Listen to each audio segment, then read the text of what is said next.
ఊరి చివరన వరుసగా ఉన్న కొబ్బరి తోటలు. తుని పిచ్చుక, చిచ్చుకాకి, చోటు చిలుక ఇలా అందరికీ ఆ తోటల్లో సొంత కొబ్బరి చెట్లున్నాయి. ఆ చెట్లకు కాసే తీయటి కొబ్బరి బోండాలను పట్నానికి పంపించి వాళ్ళు మంచిగా డబ్బులు సంపాదించుకునేవారు. తుని పిచ్చుక కూతురు బుజ్జి పిచ్చుక ఒక విచిత్రమైన పిల్ల. దానికి పిరికితనం ఎక్కువ. చీకటి పడితే చాలు అమ్మ కొంగు చాటున దాక్కుంటుంది. ఒక బొద్దింకను చూసినా అమ్మో పులి అని అరుస్తుంది. కాని తన స్నేహితులైన బన్ను చిలుక, చిన్నుకాకి దగ్గర మాత్రం బెళ్ళప్ప బాబాయ్ లాగా పోజులు కొడుతుంది. ఒకరోజు సాయంత్రం స్కూల్ అయిపోయాక బుజ్జి పిచ్చుక కాలరేగరేస్తూ, "ఒరే, నీకు తెలుసా, నిన్న రాత్రి మా ఇంటి వెనుక ఒక పెద్ద శబ్దం వచ్చింది. నేను టార్చ్ లైట్ వేసుకుని వెళ్ళి చూస్తే అక్కడ ఒక దయ్యం ఉంది. నేను దాన్ని చూసి, ఏయ్ ఎవరిది అని గట్టిగా అరిచాను. నా గొంతున కానీ అది భయపడి పారిపోయింది." చిన్నుకాకి నోరు వెళ్ళబెట్టి, "నిజంగానే బుజ్జి, దయ్యం పారిపోయిందా? నీకు భయం వేయలేదా?" "భయమా? నాకా? పుచ్చి అంటే భయం కాదురా. భయానికి పుచ్చి అంటే భయం. నేను పుట్టినప్పుడే డాక్టర్ గారు మా అమ్మతో చెప్పారట, మీ అమ్మాయి గుండె రాయి లాంటిది అని." బన్ను చిలుక నవ్వుతూ, "గుండె రాయి లాంటిదా? లేక నీ బుర్ర రాయి లాంటిదా? మొన్న చిన్న వానపామని చూసే గంతులేసావు కదా." "అది వానపామని నాకు తెలిసిన పడుకాయ్, కానీ అది నన్ను చూసి భయపడి చచ్చిపోతుందేమోనని పక్కకు జరిగానంటే నా ధైర్యం గురించి మీకు తెలియట్లే." ఇలా బుజ్జి గొప్పలు చెప్పుకుంటూ ఉండగా ఊరి చివరనున్న చోటు చిలుక కొబ్బరి తోటలో ఒక విపత్తు జరిగింది. ఇక మరుసటి రోజు ఉదయం చోటు చిలుక ఉత్సాహంగా తన తోటలోకి వెళ్ళింది. బోండాలను కోసి పట్నం పంపుదామని ఆమె ఆశ. కాని అక్కడి దృశ్యాన్ని చూసి ఆమె గుండె ఆగిపోయినంత పనైంది. చెట్ల మీద ఉండాల్సిన బోండాలన్నీ నేల మీద చిందరవందరగా పడున్నాయి. ఎవరో వాటిని పీకి పగలగొట్టి లోపలున్న నీళ్లు తాగి కొబ్బరిని తినేశారు. తోటంతా రణరంగంలా ఉంది. చోటు చిలుక తల బాదుకుంటూ, "అయ్యో, నా కొబ్బరి బోండాలు, నా పంట ఎవరో దొంగలు పడ్డారు. నా కష్టమంతా నాశనం చేశారు. దేవుడా, ఇప్పుడేం చెయ్యాలి?" చోటు ఏడుపు విన్న చిచ్చుకాకి అటుగా వచ్చింది. మనసులో, "అమ్మయ్య, చోటుకి భలే జరిగింది" అని ఆనందపడినా పైకి మాత్రం ఏడుపు ముఖం పెట్టింది. "అయ్యా చోట, ఏమైందే? ఎందుకు ఏడుస్తున్నావు? అమ్మో, నీ తోటకేమైంది? ఏడుగుల మంది ఏమైనా వచ్చిందా? సర్వనాశనం అయిపోయిందే." చోటు చిలుక ఏడుస్తూ, "నాకు తెలియదు చిచ్చు. రాత్రి బాగానే ఉంది. పొద్దునొచ్చేసరికి ఇలా ఉంది. ఎవరో నాశనం చేశారు." చిచ్చుకాకి లోపల నవ్వుకుంటూ, "పాపం చోట, పోనీలో ఏడవకో. ఈసారికి ఇలా జరిగిపోయింది. అయినా నీకు జాగ్రత్త తక్కువలే. కంచె సరిగ్గా వేయించావా?" చోటు చిలుక బాధగా ఇంటికెళ్ళింది. చిచ్చుకాకి మాత్రం గంతులేసుకుంటూ తుని పిచ్చుక ఇంటికి వెళ్ళింది. "తునే, తునే, ఒక బ్రేకింగ్ న్యూస్. మన చోటు చిలుక తోటలో బోండాలన్నీ ఎవరో తినేశారట. ఒక్కటి కూడా మిగల్లేదు. పాపం లాభోదీపమంటుంది." తుని పిచ్చుక కంగారుగా, "అయ్యో, నిజమా? ఎంత కష్టం వచ్చింది పాపం. మనం వెళ్ళి ఓదారుద్దాం పదా." ఓదార్చడానికి ఏముందిలే, దానికి కొంచెం అజాగ్రత్త ఎక్కువ. ఆయన దేవుడు చూస్తూ ఉంటాడు తుని, అందుకే దానికి అలా జరిగింది అంటూ నవ్వింది. తుని పిచ్చుక చిచ్చు వైపు కోపంగా చూసి, "చిచ్చు, అలా మాట్లాడుకు. ఒకరికి కష్టం వస్తే మనం సాయం చెయ్యాలి, కాని ఇలా సంతోషపడకూడదు. గుర్తుంచుకో, ఎవరి కర్మ వాళ్ళని వెంటాడుతుంది. ఈ రోజు ఆమెకి జరిగింది, రేపు మనకు జరగదని గ్యారెంటీ ఏముంది?" "నాకేం కాదులే. నా తోటకి నేను గట్టి కంచె వేయించాను. ఏ దొంగ లోపలికి రాడు." కాని విధి విచిత్రమైనది. మరుసటి రోజు ఉదయం చిచ్చుకాకి తన తోటలోకి వెళ్ళింది. అక్కడ సీన్ చూసి ఆమె కళ్ళు బైర్లు కమ్మాయి. చోటు చిలుక తోట కంటే దారుణంగా చిచ్చుకాకి తోట తయారైంది. లేత బోండాలన్నీ కొరికి పారేసున్నాయి. చెట్ల కొమ్మలు విరిగిపోయున్నాయి. చిచ్చుకాకి గట్టిగా అరుస్తూ, "ఓరి దేవుడా, నా తోట, నా బోండాలు! ఎవడ్రా వాడు? నా కంచెని కూడా విరగొట్టి లోపలికొచ్చాడు. నా బంగారం లాంటి పంట పోయిందే." ఆమె అరుపులకు చుట్టుపక్కల రైతులందరూ వచ్చారు. అందరూ ఆ దృశ్యాన్ని చూసి షాక్ అయ్యారు. "చూసావా చిచ్చు, నిన్న నువ్వు చోటుని చూసి నవ్వుకున్నావు. ఈ రోజు నీకే జరిగింది. నేనే చెప్పాను కదా, ఎవరి కర్మ వాళ్ళకి తగులుతుందని. చిచ్చుకాకి ఏడుస్తూ కూర్చుంది. అందరూ ఆమెను ఓదార్చి వెళ్లిపోయారు. ఆ తర్వాత రోజు తుని పిచ్చుక తోటలో, ఆ తర్వాత మహిగ్రద్ద తోటలో, ఇలా వరుసగా అందరి తోటల్లోనూ ఇదే దారుణం జరిగింది. పక్షుల గ్రామంలో భయం మొదలైంది. ఇది మామూలు దొంగల పని కాదు. దొంగలైతే బోండాలు కోసుకొని ఎత్తుకుపోతారు. కానీ ఇక్కడ ఎవరో అక్కడే కూర్చొని తినేసి తొక్కలు పారేస్తున్నారు. పైగా చెట్ల మీద పెద్ద పెద్ద గోర్ల గుర్తులున్నాయి. అవును, నిన్న రాత్రి నేను ఏదో వింత శబ్దం విన్నాను, కుర్రు కుర్రని. చిచ్చుకాకి వణుకుతూ, అమ్మా, అది దయ్యం అయి ఉంటుంది. కొబ్బరి బోండాలు తినే దయ్యం, అందుకే ఎవరికి కనిపించడం లేదు. ఊరంతా కొబ్బరి దయ్యం గురించి పుకార్లు షికార్లు చేశాయి. పిల్లలైన బన్ను చిన్ను ఈ విషయాన్ని బుజ్జికి చెప్పారు. ఓయ్ బుజ్జ, మన ఊరి తోటలో దయ్యం తిరుగుతోందంట. రాత్రిపూట వచ్చి బోండాలు తినేస్తుందంట. మా అమ్మ భయంతో వణికిపోతుంది. అవునరా, మా అమ్మ అయితే రాత్రిపూట కిటికీలు కూడా తీయడం లేదు. ఆ దయ్యం చాలా డేంజర్ అట. బుజ్జి పిచ్చుక కాస్త భయపడినా పైకి మాత్రం బిల్డప్పిస్తూ, ఓహో దయ్యమా, దయ్యాలు ఖియాలు ఏమి ఉండవురా. అదెవరు పిరికి దొంగై ఉంటాడు. మీరేం భయపడకండి. ఈ బుజ్జి ఉండగా మీకెందుకు భయం? అయితే ఒక పని చేద్దాం బుజ్జి. ఈ రోజు రాత్రి మనం ముగ్గురం తోటలోకి వెళ్దాం. ఆ దయ్యం ఎవరో దొంగ ఎవరో పట్టుకుందాం. నువ్వు చాలా ధైర్యవంతురాలివి కదా, నువ్వే లీడరు. బుజ్జి పిచ్చుక గుండెల్లో రైళ్లు పరిగెత్తాయి. అమ్మో, రాత్రిపూట తోటలోకా, అది కూడా దయ్యం ఉన్న చోటుకా అని మనసులో అనుకుంది. కాని ఇప్పుడు భయం అంటే పరువు పోతుంది. బుజ్జి పిచ్చుక నవ్వు తెచ్చుకుంటూ, అంతే కదా, వెళ్దాం. ఈ రోజు నైట్ ఆపరేషన్ దయ్యం. అందరూ టార్చ్ లైట్లు రెడీ చేసుకోండి. రాత్రి 11 గంటలు. ఊరంతా గాఢ నిద్రలో ఉంది. చలిగాలి వీస్తోంది. కీచురాళ్ల శబ్దం తప్ప ఇంకేమీ వినిపించడం. బుజ్జి, పన్ను, చిన్ను ముగ్గురు టార్చ్ లైట్లు పట్టుకుని దొంగచాటుగా ఊరి చివరున్న కొబ్బరి తోటల్లోకి ప్రవేశించారు. చెట్ల ఆకులు గాలికి కదులుతూ ఉంటే ఆ వచ్చే శబ్దం వింటేనే బుజ్జికి ప్యాంటు తడిసిపోయేలా ఉంది. కాని స్నేహితుల ముందు ఫోర్స్ కొడుతూ ముందుగా నడుస్తుంది. ఒరే, మీరేం భయపడకండి, నేనున్నాను కదా. మనం ఆ దయ్యాన్ని పట్టుకుని సెల్ఫీ తీసుకుని మన గ్రూప్ లో పెడతాము. సరే బుజ్జి, మనం ముగ్గురం ఒకే చోట ఉంటే దొంగ దొరకడు. మనం విడిపోదాం. నేను ఆ చివరికి వెళ్తాను, బన్ను ఈ చివరికి వెళ్తాడు, నువ్వు మధ్యలో వెళ్ళు. బుజ్జి పిచ్చుక కంగారుగా, విడిపోవటమా? వద్దురా, అంటే మనం కలిసి ఉంటేనే బలం కదా. పర్లేదులే బుజ్జి, నువ్వు హీరోవి కదా. ఏమైనా ఉంటే గట్టిగారు, మేము వచ్చేస్తాం. బన్ను, చిన్ను చెరోవైపు వెళ్లిపోయారు. బుజ్జి ఒంటరిగా మధ్యలో మిగిలిపోయింది. చేతిలో టార్చ్ లైట్ వణుకుతుంది. బుజ్జి పిచ్చుక తనలో తాను, అమ్మ, అనవసరంగా ప్రేరేపించాను. ఇప్పుడు ఒంటరిగా దొరికిపోయాను. ఏదైనా దయ్యం వస్తే నా పని కోవిందా. దేవుడా, నన్ను కాపాడు. ఇంటి దగ్గర అమ్మ చేసిన చపాతీలు తినకుండా వచ్చేశాను. అవే కుట్టొస్తున్నాయి. బుజ్జి భయంతో అడుగులో అడుగు వేస్తూ ముందుకు వెళ్తుంది. హఠాత్తుగా కొంచెం దూరంలో ఉన్న ఒక చెట్టు దగ్గర క్రక్ క్రక్ అని ఏదో గట్టిగా నవ్వులుతున్న శబ్దం వినిపించింది. బుజ్జి గుండె వేగం పెరిగింది. ఎవరేది, ఎవరెక్కడా అని అరిచింది. గొంతులో వణుకు స్పష్టంగా తెలుస్తోంది. దూరంగా ఉన్న బన్ను, చిన్ను కూడా ఆ శబ్దం విన్నారు. వాళ్ళు చెట్ట చాటున దాక్కుని బుజ్జి వైపు చూస్తున్నారు. బుజ్జి నిజంగానే ధైర్యవంతురాలు అని వాళ్ళిద్దరూ అనుకున్నారు. బుజ్జి ఆ శబ్దం వస్తున్న వైపు టార్చ్ లైట్ వేసింది. అక్కడొక పెద్ద నల్లటి ఆకారం కనిపించింది. అది వెనక్కి తిరిగి కూర్చొనుంది. చేతిలో ఒక కొబ్బరి బోండా ఉంది.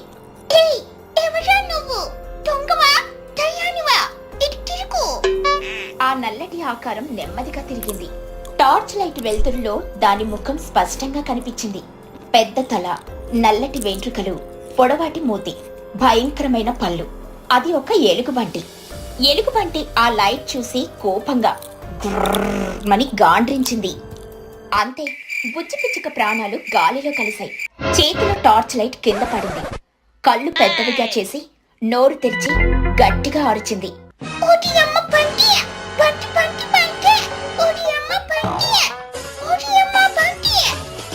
ఆ అరుపుకు అడవి మొత్తం దద్దరిల్లింది. బుజ్జి పిచ్చుక వెనక్కి తిరిగి చూడకుండా పరుగులంకించుకుంది.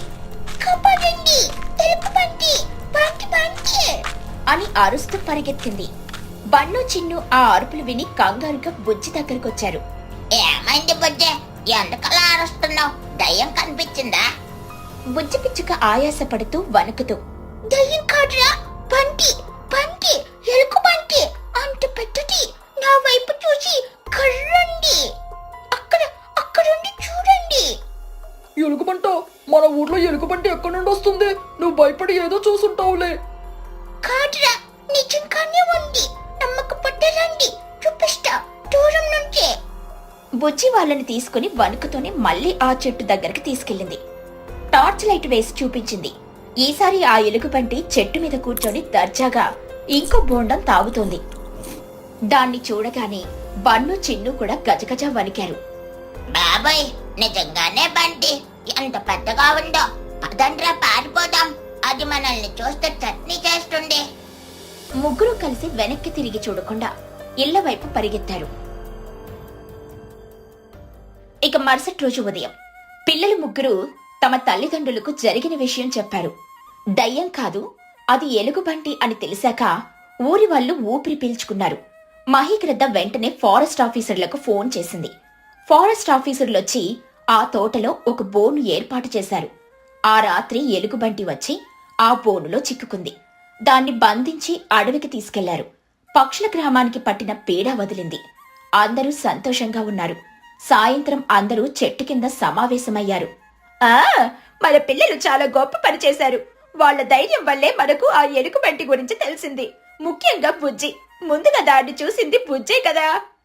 అందరూ చప్పట్లు కొట్టారు. బుజ్జి పిచ్చుక కాలరెగరేసుకుని గర్వంగా నిలబడింది. అప్పుడు బన్ను చిలుక ముందుకొచ్చాడు. బన్ను చిలుక నవ్వుతూ, అవును, మా బుజ్జి చాలా ధైర్యవంతురాలు. ఎంత ధైర్యం అంటే ఆ ఎలుగుబంటిని చూడగానే దానికి హాయి చెప్పలేదు, షేక్ హ్యాండ్ కూడా ఇవ్వలేదు. మరేం చేసింది? డాన్స్ చేసింది ఇలా వణుకుతూ. అంతేనా, ఒక కొత్త పాట కూడా పాడింది. బుజ్జి పిచ్చుక కంగారుగా, రే పన్ను, ఆపురా. ఆ పాట ఏంటంటే, ఓడి అమ్మ బంటే, ఓడి అమ్మ బంటే, కాపాడండి బాబోయ్ అని ఆడవంతా వినిపించేలా అరిచింది. దాని ధైర్యం చూసి ఆ ఎలుగుబంటి కూడా షాక్ అయింది. అవును, ఆ అరుపుకి నా చెవులు ఇప్పటికే మోగుతున్నాయి. బుజ్జి, నువ్వు బయట బిల్డప్ ఇస్తావు కానీ లోపల పిల్లివని మాకు అర్థమైంది. అందరూ పగలబడి మరీ నవ్వారు. తుని పిచ్చుక కూడా నవ్వు ఆపుకోలేకపోయింది. బుజ్జి పిచ్చుక సిగ్గుతో తలదించుకుంది. అలా గొనుకుతూ, సరేలే, ఏదైతేనేం దొంగ దొరకడు కదా, ఆ క్రెడిట్ నాదే. అవునులే, ఓడి అమ్మ బంటి అవార్డు నీకే ఇస్తున్నాం. అప్పటి నుండి ఆ ఊరిలో ఎవరికైనా భయం వేస్తే ఓడియమ్మ బంటి అని సరదాగా ఆట పట్టించడం అలవాటుగా మారింది. బుజ్జి పిచ్చుక కూడా తన బిల్డప్ తగ్గించి నిజాయితీగా ఉండడం నేర్చుకుంది. ఈ కథలోని నీతేంటంటే, బయట గొప్పలు చెప్పుకోవడం కాదు, నిజమైన ధైర్యం అంటే భయం వేసినా కూడా సమస్యను ఎదుర్కోవడం.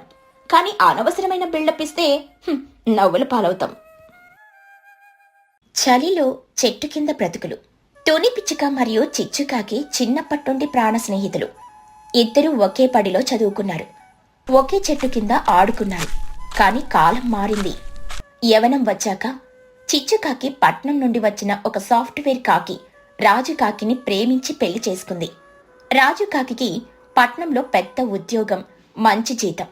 పెళ్లైన వెంటనే చిచ్చుకాకి తన స్నేహితురాల్ని ఊరిని వదిలి పట్నం వెళ్లిపోయింది.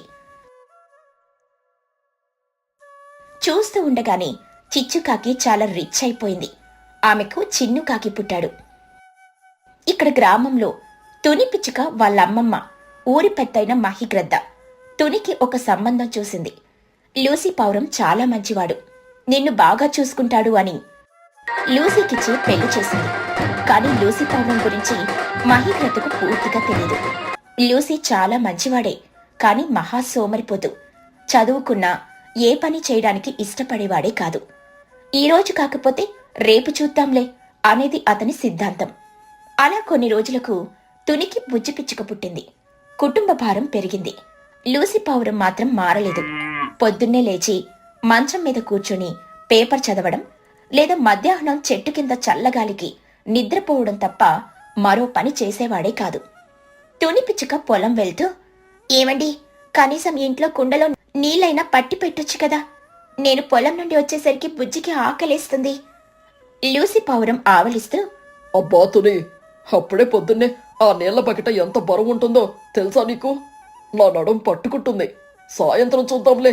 నువ్వు వెళ్ళొస్తుంటే 2 చెరుకు గడలు పట్రా. హాయిగా రసం తాగుతూ కూర్చుందాం. తుని పిచ్చుక నిట్టూర్చి తలరాతను తిట్టుకుంటూ పొలానికి బయలుదేరింది. కుటుంబం గడవడానికి తన ఇంటి వెనుకున్న చిన్న పొలంలో కూరగాయలు పండిస్తూ వాటిని అమ్మి ఇల్లు గడుపుతోంది. అప్పుడప్పుడు పుచ్చి పిచ్చుక కూడా తల్లి వెంటే పొలానికి వెళ్లి చిన్న చిన్న పనులు చేస్తూ, అమ్మా ఈ పువ్వు బాగుందమ్మా, ఈ కాయ కొయినా అంటూ ఆడుకుంటూ ఉండేది. ఒకరోజు ఉదయం గ్రామంలోకి ఒక మెరిసే ఎర్రటి కారు దుమ్ము రేపుకుంటూ వచ్చింది. అది నేరుగా తుని పిచ్చుక ఇంటి ముందు ఆగింది. డోర్ తెరుచుకుని ఖరీదైన కళ్ళజోడు పెట్టుకుని చిచ్చుకాకి దిగింది. వెనక సీటు నుండి ఆమె కొడుకు చిన్నుకాకి కూడా దిగాడు. చిచ్చుకాకి, చిన్న ఆ డోర్ మెల్లగా వేయరా, కొత్త కారు. ఇక ఇంటి వైపు చూసి, అబ్బా ఇదేనా తుని ఇల్లు? ఇంకా ఈ పాత మట్టింట్లోనే ఉంటుందా? చా. అదే సమయంలో మంచం మీద లూసీ పావురం హాయిగా గురక పెట్టి మరీ నిద్రపోతున్నాడు. చిచ్చుకాకి లూసీని చూసి షాక్ అయ్యి, ఓ ఇదెవడో, వీడెవడో పట్టపగలు ఇంటి ముందు ఇలా దొన్న పొదలా నిద్రపోతున్నాడు? బహుశా వీడే తుని మొగుడై ఉంటాడు. నా స్నేహితురాలి రాత ఇంతేనా? అప్పుడే లోపల నుండి మహిగ్రద్ద బయటకొచ్చింది. ఎవరమ్మా అది? ఓ చిచ్చు, నువ్వా? ఎన్నాళ్ళయింది నిన్ను చూసి. ఎలా ఉన్నావు? పట్నం వెళ్ళాక మమ్మల్ని మర్చిపోయావే. చిచ్చుకాకి పెద్దగా ఇష్టం లేకపోయినా నవ్వుతూ, బాగున్నాను మహి గారు, మీరు బాగున్నారా? మా ఫ్రెండ్ తుని లేదా? నన్ను చూడగానే ఆశ్చర్యపోతుంది. ఆ తుని పొలం వెళ్ళిందమ్మా, ఉదయాన్నే వెళ్ళింది. పాపం ఆ కూరగాయలు అమ్మితేనే కదా ఇల్లు గడిచేది. లూసి ఉన్నా లేనట్లే, నువ్వు పొలం దగ్గరికే వెళ్ళు. సరేలే చిన్న, రారా. మీ అమ్మ స్నేహితురాలు ఎలా కష్టపడుతుందో చూద్దావు గాని నీకు జీవితం గురించి ఒక పాఠం అవుతుంది అంటూ కొడుకుని ఎగతాళిగా పిలిచి కారును పొలం వైపు పోనిచ్చింది. పొలంలో తుని పిచ్చుక మట్టిలో కూర్చుని మొక్కలకు పాదులు చేస్తుంది. కారు ఆగగానే తుని పిచ్చుక తల ఎత్తి చూసింది. కారులో నుండి చిచ్చుకాకి దిగడం చూసి ఆమె కళ్ళను నమ్మలేకపోయింది.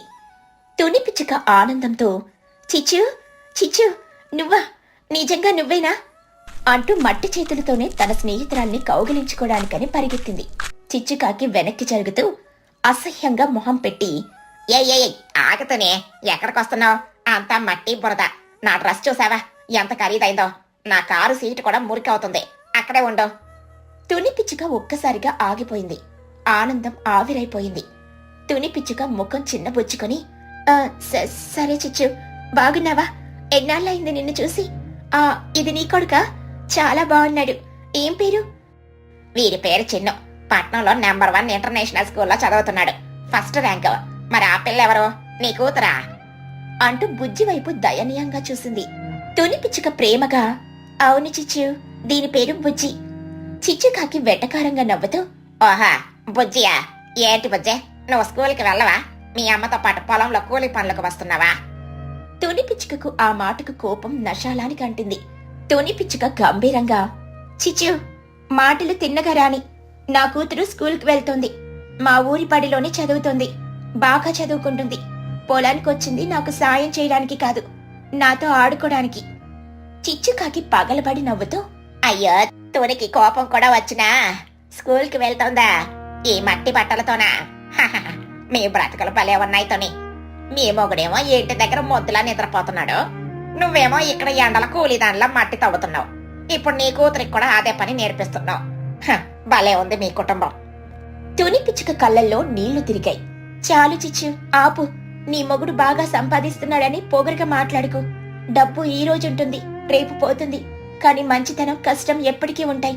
ఏదో ఒక రోజు నీ గతి కూడా మారుతుంది. అప్పుడు తెలుస్తుంది నీకు. ఆహా, శాపనార్థాలు కూడా పెడుతున్నావా? నా గతే మారదులే. నా భర్త సాఫ్ట్వేర్ ఇంజనీర్. నీ మొగుడ్ల సోమరిపోతేం కాదు. సరే సరే, టైం వేస్ట్. ఈ బురదలో మేము ఉండలేం, వస్తాం అంటూ కారెక్కి వెళ్లిపోయింది. తుని పిచ్చుక అక్కడే కూలబడి ఏడ్చేసింది. బుజ్జి పిచ్చుక తల్లిని ఓదారిస్తూ, అమ్మా ఎందుకు ఏడుస్తున్నావు? ఆ ఆంటీ ఎందుకలా తిట్టింది అని అమాయకంగా అడిగింది. తుని పిచ్చుక బాధగా ఇంటికి బయలుదేరింది.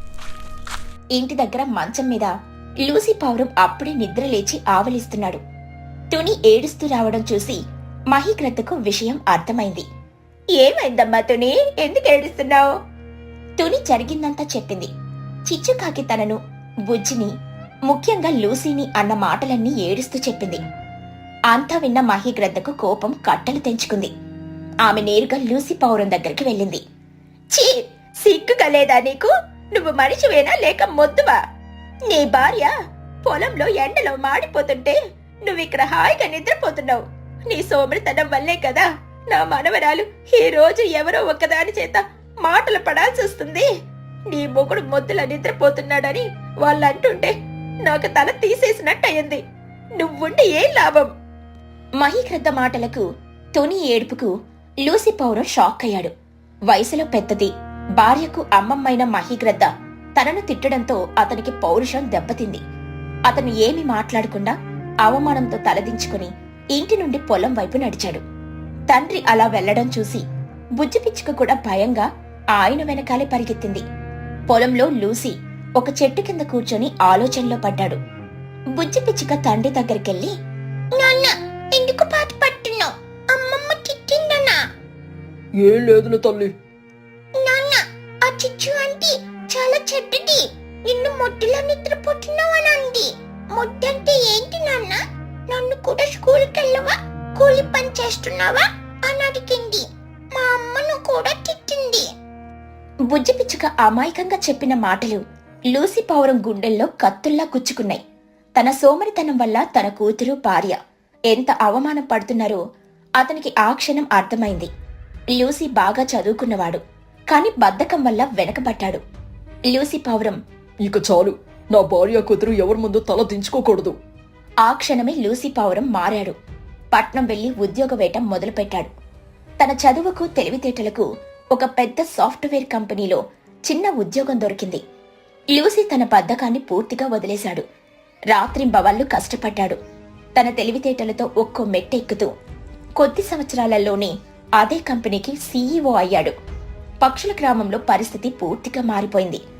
లూసీ పావురం ఇప్పుడు ఊర్లోని అత్యంత ధనవంతుడు. పాత మట్టింటి స్థానంలో ఒక పెద్ద బంగ్లా కట్టించాడు. ఇంటి ముందు 4 ఖరీదైన కారులు. తుని పిచ్చుక ఇప్పుడు పొలం పని చేయడం కూడా లేదు. ఆమె ఇప్పుడు పెద్ద వ్యాపారవేత్త. కాని లూసీ పావురం తన కూతురు అవమానాన్నైతే మర్చిపోలేదు. తన కూతురు బుజ్జి కోసం, ఆ గ్రామంలోని పేద పక్షుల పిల్లల కోసం అదే గ్రామంలో ఒక పెద్ద ఇంటర్నేషనల్ స్కూల్ కట్టించాడు. అక్కడ పిల్లలందరికీ ఉచితంగా చదువు చెప్పించడం మొదలుపెట్టాడు. బుజ్జి పిచ్చుక ఇప్పుడు అదే స్కూల్లో గర్వంగా చదువుకుంటోంది. కొన్ని సంవత్సరాల తర్వాత పట్నంలో చిచ్చుకాకి భర్త రాజుకాకి పనిచేసే ఆఫీస్లో ఆడిట్ జరిగింది. రాజుకాకి ఉద్యోగంలో చేరినప్పుడు దొంగ సర్టిఫికేట్లు పెట్టాడని బయటపడింది. కంపెనీ వాళ్లు అతన్ని అవమానించి ఉద్యోగంలో నుండి తీసేశారు. చిచ్చుకాకి జీవితం తలకిందులైంది. వాళ్ళ ఆస్తులన్నీ అప్పులకే పోయాయి. కారు అమ్మేశారు.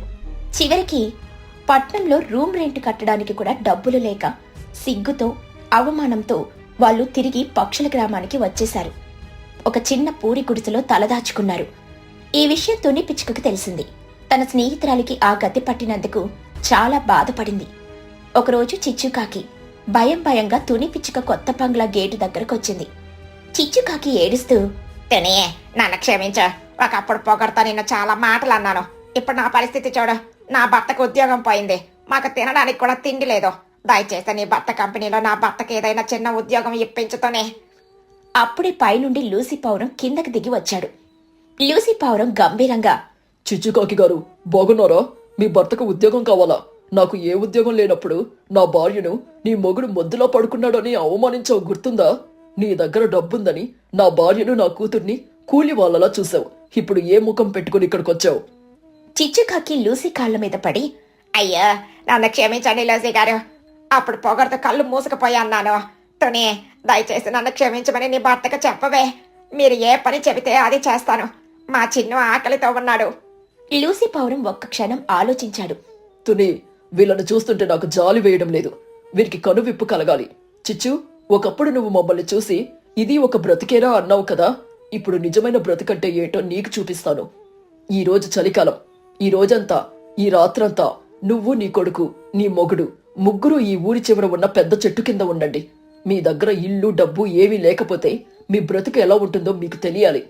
ఆ చలిలో చెట్టు కింద ఒక్కరోజు గడపండి.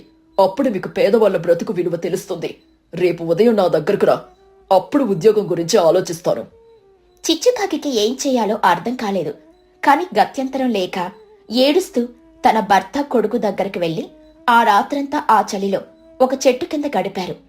చలికి వణుకుతూ ఆకలితో అవమానంతో వాళ్లకు నరకం కనిపించింది.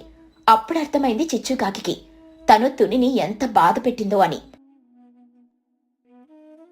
మరుసటి రోజు ఉదయం ముగ్గురు వణుకుతూ లూసీ ఇంటికొచ్చారు. ఇప్పుడు తెలిసిందా పేదరికం అంటే ఏంటో? ఇంకెప్పుడైనా ఎవరినైనా వారి పరిస్థితిని బట్టి తక్కువ చేసి చూస్తావా? చిచ్చుకాకి ఏడుస్తూ, లేదు బాబు, నన్ను క్షమించండి, నాకు బుద్ధొచ్చింది. లూసీ పౌరం చిచ్చుకాకి భర్త రాజుకాకి తన కంపెనీలో ఒక చిన్న అటెండర్ ఉద్యోగమిచ్చాడు. చూసావా, కాలం ఎప్పుడు ఒకేలా ఉండదు. అందుకే ఎవరిని తక్కువ చేసి చూడకూడదు.